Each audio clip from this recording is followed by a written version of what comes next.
Hello, welcome to this rye whiskey review. This is Ezra Brooks 90 proof rye. 90 proof? I've never seen 90 proof anywhere. I've never seen this anywhere either. Now I stumbled across this in Belle Chase, Louisiana. Oh, jeez. Yeah, I was in Belle Chase and I was at this liquor store and they had it on the shelf and like the label was all peeling off. You see the tape I put on it. Yeah. It's like covered with dust and grime. I had to come home and clean it with warm water and soap. And I saw that and I told the guy, I said, what is this selling for? And he looked at it and I could tell his face, he was like, he knew it looked bad. And he was like, well, for you, I'll sell it for $9. I said, $9? Okay. But you know, it's not, obviously not that cheap. It's more like 15 to 20. Yeah.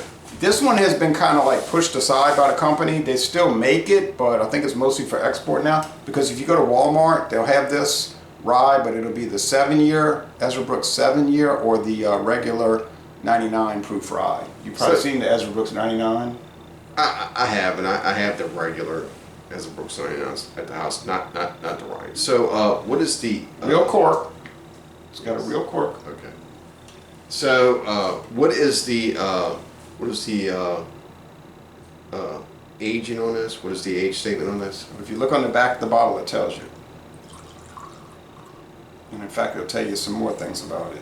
Hold on, we have to waste video time because somebody can't just answer the question. I just want you to see it. 2 years. 2 long years. 2 years. But it's still straight rye because rye has to be aged, you know, rye, straight whiskey has to be aged at least 2 years, and new charred oak. Okay, and so this is 100% rye? No, I got the mash bill off the website. Okay. Golly, this is not beer. You point out like it's a beer. Well, let's go ahead and make it. Let's go ahead and make an adjustment there. Man, oh well, that's right. You didn't buy it. Anyway, it's sad, really. Like you always tell me, there's this 12-step program for that, but I can't even replace the bottle. Anyway, ooh, it's alcoholic burning when you. The website gave the rundown. They said it's 51% rye. Now apparently it changed over the years, but it's 51% rye. It's 45% corn, and it's 4% malted barley, malted whiskey, malt whiskey.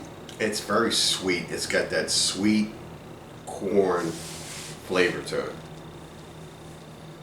it. The rye aspect is very burny. And it's distilled in Indiana. I don't care what's distilled. By Midwest Grain Products for Ezra Brooks. Now the new Ezra Brooks rye whiskeys are made in Kentucky. It's minty. This is from 2017. This was introduced in 2017. It's minty fresh. It is minty. Like wintergreen. I always say that about rye whiskeys. They have that mentholated. And then the alcohol comes through. You smell it. It's almost like you're in one of those meat coolers. You go in and breathe. You get the coldness going. You smell it, and then get that coldness up in your nostrils and inside your sinuses. That's what you get from this. Just on the alcohol aspect. Sort of like Copenhagen snuff. Kind of on my little yeah. chewing tobacco thing now. No, but it just kind of has that. I've never actually had that stuff. Absolutely. I had Copenhagen one time when I was in high school because I was trying to quit smoking. But I have had wintergreen. And I'll tell you what. Spearmint. I messed up and I swallowed some of that spit, and I turned wintergreen in the face. Yeah, that's not for consumption. Okay. It's a pleasant aroma. I can't get Copenhagen out of my head. Copenhagen. It's a pleasant aroma. I think Copenhagen, a city in the Belgian. No, it's the capital of Denmark. I was close, kids. Yeah, close. No, not too close. But no Copenhagen. All right.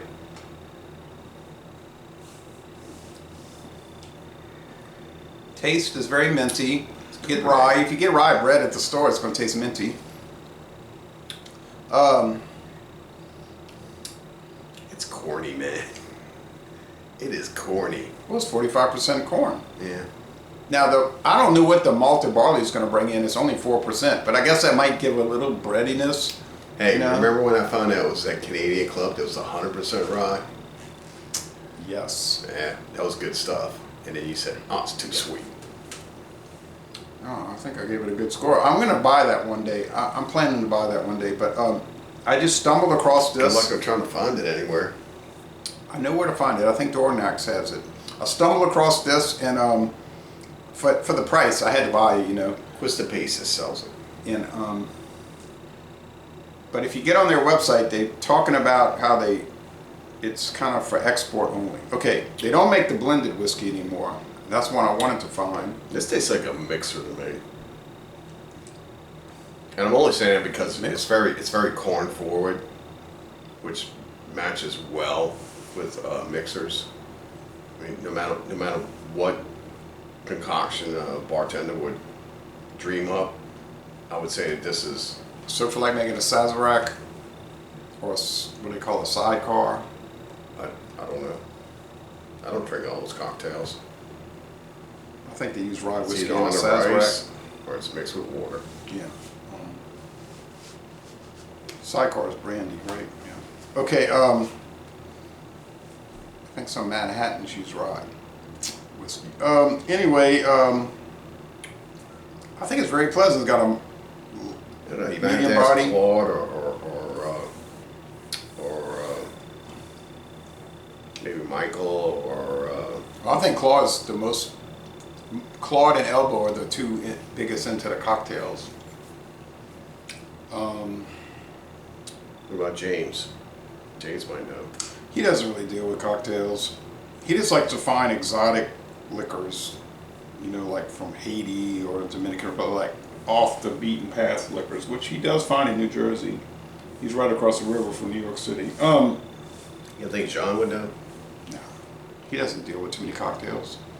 He likes those mixed ones. Oh, the ready to drinks. I do too, but I don't know anything about them.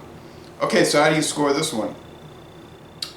It's pleasant. It's not overly corny, but it is corny. I wish it was more of a wryness to it. It seems to be like a little loose, kind of like not really like pulled together. Loose meaning that the rye aspect is kind of low, not refined. It's the minimum. It's the minimum. You can't go lower than 51%. You asked me to my review. Okay. You keep on the script. Okay, so it's not refined.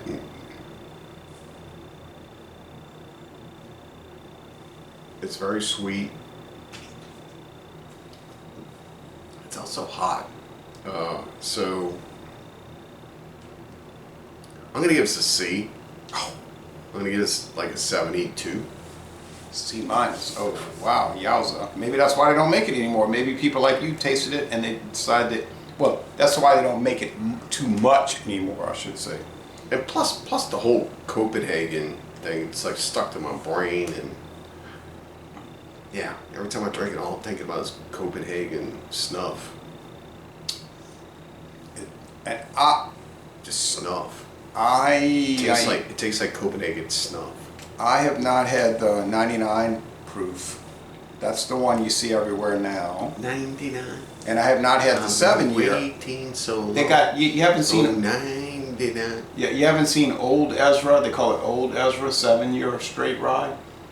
I haven't been looking for it. Yeah, it's called Old Ezra 7 year age rye. There's so many deals in my area. Why would I go chase something down? Well, I don't know. I just thought you might have run across it. But there's two mainline ones. Now, what do you think about Ezra Brooks whiskeys in general, just like overall? They're all right.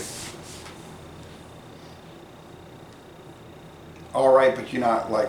I just think they're another brand that's out there chasing down the Jack Daniel's tail.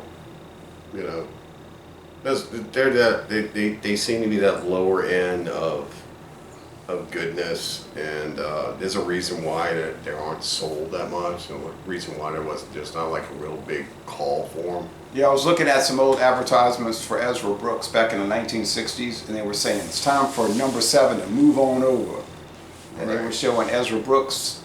So that means 7 year age, and they were saying we're better than Jack Daniels. Yeah, and you know, you look at a company like Wild Turkey, they've stepped out. They moved on to the fact that Eagle Rare was chasing wild turkey at one point. And one more thing. Oh yeah, they were, and then they gave up on the chase. Yep. But now they're more sought after. But They gave up on the buffalo. if you find Ezra Brooks these days, just at a store like Walmart or Winn-Dixie, it'll almost always be the 99 proof Ezra Brooks bourbon whiskey, straight bourbon. Whereas Jack Daniel's now it's settled down at 80 proof. And it tastes like corn whiskey. 80. Well, I mean, that's what happens when you create a trademark or, you know, some kind of a symbol that people go chasing behind. Yeah, well, yeah. So, yeah, I was just asking because Jack Daniel's obviously is the king. The king. I was just asking about one of the little, like you say, underlings that are trying to chase it but aren't. King of nothing. And this is from Luxco Distilleries in Kentucky now, and they make also not Austin Nickel. They make Davies. They do the Davies series, Davies, which is pretty good. Davies County, Davies County. Mm-hmm. I also got the blue label and the tan label. They do Rebel Yell. Oh, I'm sorry, Rebel. And they do Nichols. I can't remember. Nicholson. It's another old brand. All right. Anyway, but you could spend a lifetime talking about that. So you're saying a C minus. Mm-hmm. I'm saying a solid A. That's the fridge. I'm saying a solid A. I really like it. I think they did a rooster. I think they did a really good job with it, but I like these kind of mild products, you know.